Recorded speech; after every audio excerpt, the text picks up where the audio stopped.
Hello, I'm Dr. Ratna Rakshit Ingole. I'm working as a consultant psychiatrist at Tulsi healthcare Gurgaon. आज मैं आपको एक मानसिक समस्या जिसको स्किज़ोफ्रेनिया के नाम से जानते हैं उसके बारे में कुछ जानकारी देना चाहूँगा।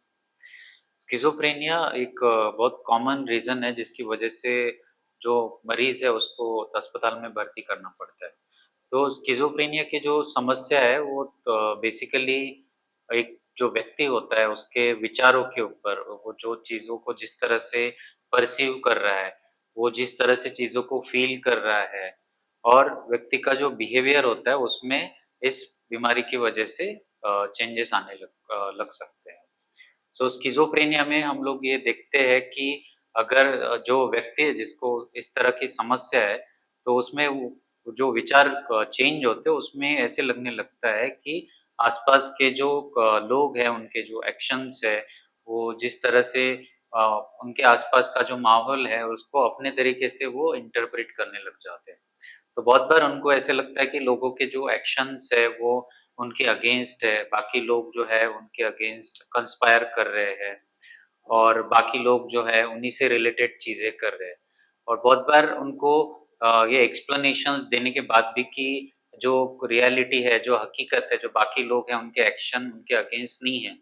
ऐसे अब अगर हम लोग उनको बार-बार बताते भी हैं तो वो इस चीज़ को मानने के लिए तैयार नहीं होते हैं और उनके लिए वो एक तरह से हकीकत बनता है कि बाकी के जो एक्शंस है लोगों के और जो बाकी लोग चीज़ें कर रहे हैं वो उनके कॉन्टेक्स्ट में हो रही है। तो एक तरह से उनका एक विश्वास होता है कि बाकी लोग के जो एक्शंस है और वो जो लोग कर रहे हैं वो उनके हित में नहीं है और उनके अगेंस्ट कुछ ना कुछ प्लानिंग कर रही है चल रही है, कॉन्स्पिरेसी चल रही है। और लोग जो है उनके बारे में बात कर रहे हैं, उन्हीं से रिलेटेड चीज़ें चल रही है। इस तरह के विचार बहुत बार मन में आते हैं। फिर परसेप्शन में हम लोग देखते हैं कि जो आसपास जो चीज़ें एक्चुअल में हो नहीं रही है, वो चीज़ें उनको दिखाई देनी वो स्टार्ट हो सकती है। मोस्ट कॉमनली सुनाई देनी स्टार्ट हो सकती है कुछ लोगों को और पर्सीव मीन्स कि उनको सेंसेशंस भी हो सकते हैं। तो बहुत बार हम लोग देखते हैं कि एक्चुअल में आसपास कुछ है नहीं लेकिन उनको वो चीज़ें पर्सीव हो रही है। जैसे कोई व्यक्ति उनके साथ बात कर रहा है, वो व्यक्ति उनके बारे में बातें कर रहे हैं, आपस में वो एक दूसरे से मिलके वो जो व्यक्ति है स्किज़ोफ्रेनिया का उसके बारे में बात कर रहे हैं, उसको कुछ कमांड दे रहे हैं।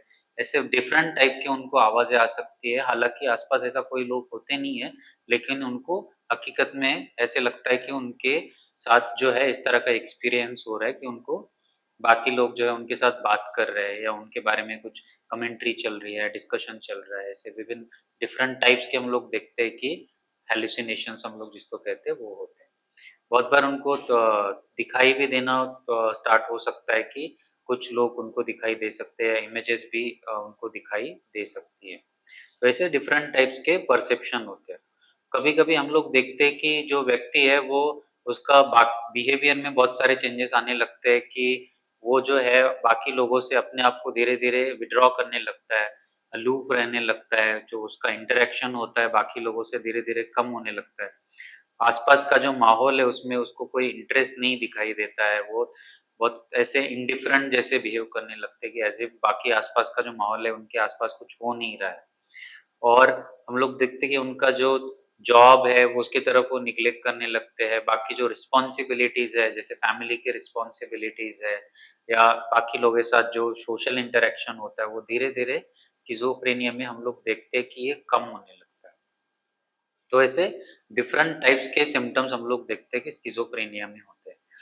इस बीमारी का जहाँ तक कारण की अगर हम लोग बात करें कि ये बीमारी क्यों होती है, तो हम लोग इसको कह सकते हैं कि एक तरह से एक कॉम्बिनेशन है कि व्यक्ति में हेरिडिटरी जो जीन्स है वो इसका काफ़ी इम्पोर्टेंट रोल होता है कि हमारा जो फैमिली में अगर किसी का हिस्ट्री है, तो वो एक सिग्निफिकेंट रिस्क फैक्टर होता है और हमारे जो जीन्स है, वो बहुत इम्पोर्टेंट रोल प्ले करते हैं कि हमको स्किज़ोफ्रेनिया हो सकता है कि नहीं हो सकता है और साथ में इसमें अगर एनवायरमेंटल फैक्टर ऐड हो जाते हैं, जैसे कि अगर कोई कैनबिस का यूज़ कर रहा है या लाइफ में बहुत ज़्यादा एक्सट्रीमली स्ट्रेसफुल सिचुएशन आ जाए और या फिर कंटिन्यूअस ऑनगोइंग स्ट्रेस अगर है, तो ये एड अप होके बहुत बार जो जेनेटिक्स और एनवायरनमेंट मिल के स्किज़ोफ्रेनिया की प्रॉब्लम होने का चांस होता है। हम लोग कॉमनली देखते हैं कि बीमारी व्यक्ति का जो सेकंड डेकेड होता है मीन्स 10 से 20 साल के एज में स्पेशली बॉयज़ में हम लोग देखते हैं की ज़्यादा कॉमन है। फीमेल्स में हम लोग देखते हैं कि थोड़ा लेट होता है 30s 40s में या उसके बाद भी हो सकता है।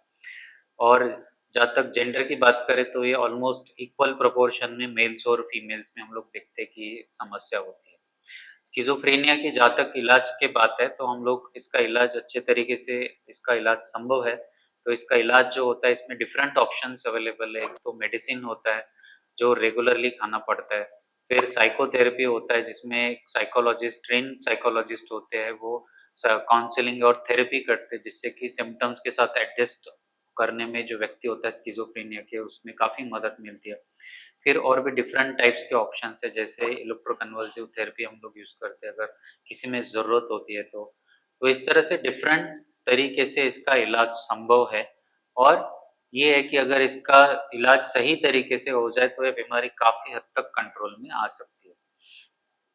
और अगर आपके आस-पास में किसी भी आपके परिवार में इस तरह की बीमारी किसी को है, आपको लग रहा है कि इस तरह के सिम्पटम्स हैं, तो आप तुरंत immediately as early as possible उस व्यक्ति को डॉक्टर के पास लेके जाएँ ताकि जल्दी से जल्दी इलाज संभव हो।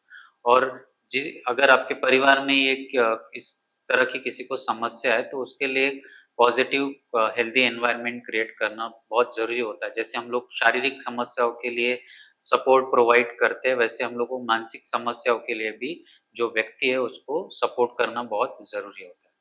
मैं उम्मीद करता हूँ कि मेरी दी गई जानकारी से आपको मदद मिली होगी। अगर आपको कोई भी डाउट, क्वेश्चन या क्वेरीज़ है तो आप हम तक पहुँच सकते हैं। Thank you.